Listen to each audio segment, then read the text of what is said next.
Now, the row over whether Britain should remain or leave in the EU was never going to be over-friendly, and this week we've seen accusations from both sides that the other has resorted to scaremongering to make their case. Who would have thunk it?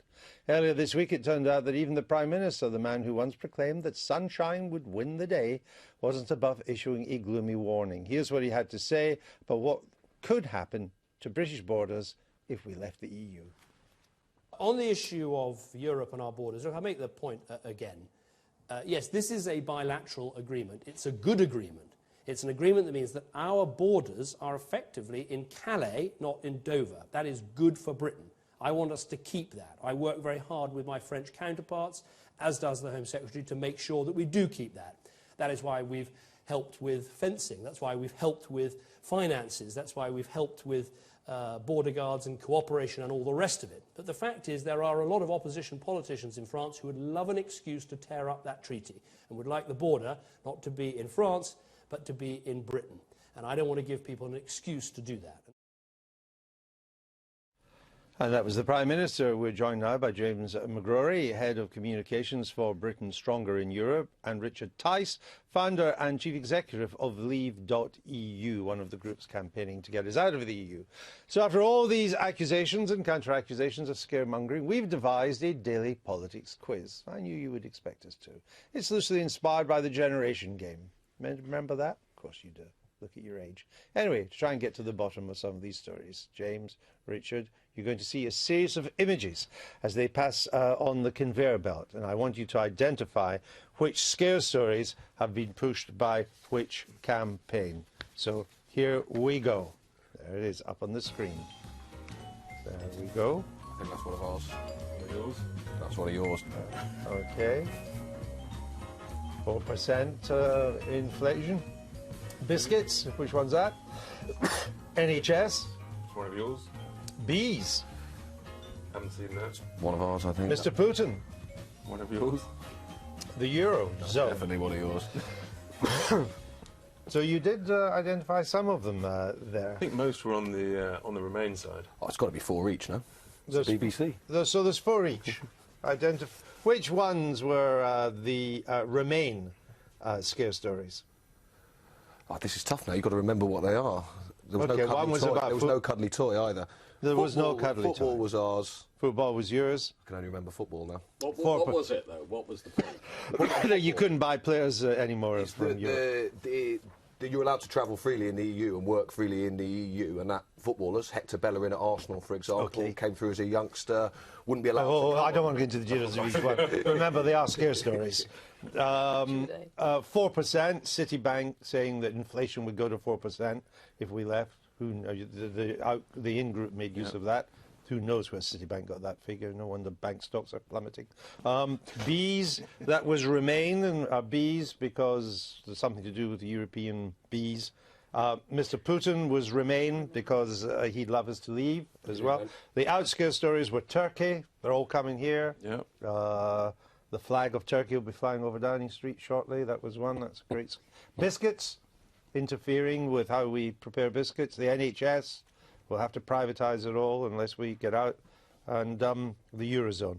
That, I forget what it was, but that's a perennial scare story. Well, that's the most important one. Isn't it? James McGrory, how many votes do you think there are warning people that the EU is bad for British bees?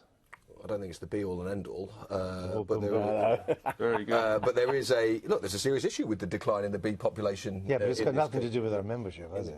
Look, the bee population is declining across Europe and across the world. You are going to need to take joint action, whether you're inside the EU or outside the EU, to tackle it. But you would agree that we shouldn't take the future of this country should not be determined on the bee population? I think it's going to be determined on the economy and security. Right, so not the bees. It's not the be-all and end-all. And how many votes are there in biscuits? There's no votes in biscuits. So why make it an issue? Well, the reality is people want to focus on the big issues. They want to focus on security and they want to focus on sovereignty. So why are both sides focusing on trivia and scare? These are small, trivial issues. The big issues that we should be focusing on, as I say, it's about sovereignty and it's about our economics. And, why is the Prime Minister scaremongering in the way that you showed on your clip earlier, suggesting that migrant camps are coming to Kent? Well, let's take that, because the Prime Minister implied that the reason the situation that we had the Calais arrangement was because of our membership of the EU. If we left the EU, that would now be ripped up. The camps would move to Kent. We all know none of that is true, isn't it? That the camps are a result of a bilateral arrangement by France and Britain, and that even if we stay in the EU, France could rip that treaty up tomorrow if it wanted to. It's not connected with EU membership. I think there's a far greater risk that they'd rip that treaty up if we left the EU. It's not just me saying that. The former head of the UK border agency said that this week. The mayor of Calais, the deputy mayor of Calais are actively campaigning for it. French opposition politicians are queuing up to say the same thing. But hold on. The French politicians are queuing up to say that regardless of whether we're in or out. Mr. Sarkozy says if he becomes president, he will rip up the agreement, regardless of whether Britain's in or out of the EU. So the membership of the EU is not the relevant factor. I think it's a lot more likely to happen if we... But he's already saying he would do it. Look, the guy who ran the borders in this country, that's exactly but he doesn't run France. Mr. Sarkozy could be the next president of France. He says he's going to do it even if we stay in. The real point is, it was a deliberate attempt by the Prime Minister to scare the British people. You know, he's bullying his cabinet ministers, he's frightening his junior ministers, and he's threatening senior corporate leaders, and now he's trying to terrify the British public with suggestions of tents all over Kent. It's outrageous. And you're trying to terrify people that will be overrun by Turks if we stay in. No, we're not terrifying people by that. You know, it's just a clear observation. You know, do we or do we not want Turkey to join? There are serious issues. But there's no prospect of Turkey joining. No, I mean if you see you are some people on the Remain side. No, we've seen the transcript of the Turkish president in dealing with Mr. Tusk. It was leaked, and Mr. Erdogan's biggest complaint is that in 30 years they've made no progress. So why scare people with I would Turkey? think most people would say, excellent, you know, that's a good thing. But so why are you scaring people? Well, I haven't been scaring people about it. No, but your side has. Well, other people might have done. Well, are you elevated by this debate so far on the future of our nation? Not particularly, but I expect a big scrap, and I think if you'll have a referendum, you better expect a punch-up. So, you know, I'm not appalled or horrified either. I think it is quite interesting, given Mr Cameron's position on renegotiation, Andrew, that, you know, he's starting to... I hadn't expected him to go into, frankly, a scaremongering tactic so early. And I think he knows that he has got perhaps a bit more of a Is he more worried than he thought he would be? He's a little bit more worried at this stage than maybe we'd anticipated. And I think also the response just quickly to, you know, the fact that the renegotiation deal is now broadly seen, whether you're kind of pro or anti, as not much of a deal. So he has to move his argument elsewhere, and that's where things get a little crazy. And I do agree with that. I was astonished. This is the kind of throw of the dice I would expect it with 10 days to go. The fact that he's done it in 4 months in advance, I reckon his own private polling is telling him that things look very gloomy. And the other aspect is it gives the members of the Leave campaign a push, because if they're saying the Prime Minister is basically running the race migrants argument, I am going to run my own race migrants argument. Look at those 11 million people from Syria. By the way, they're making their way up the A2.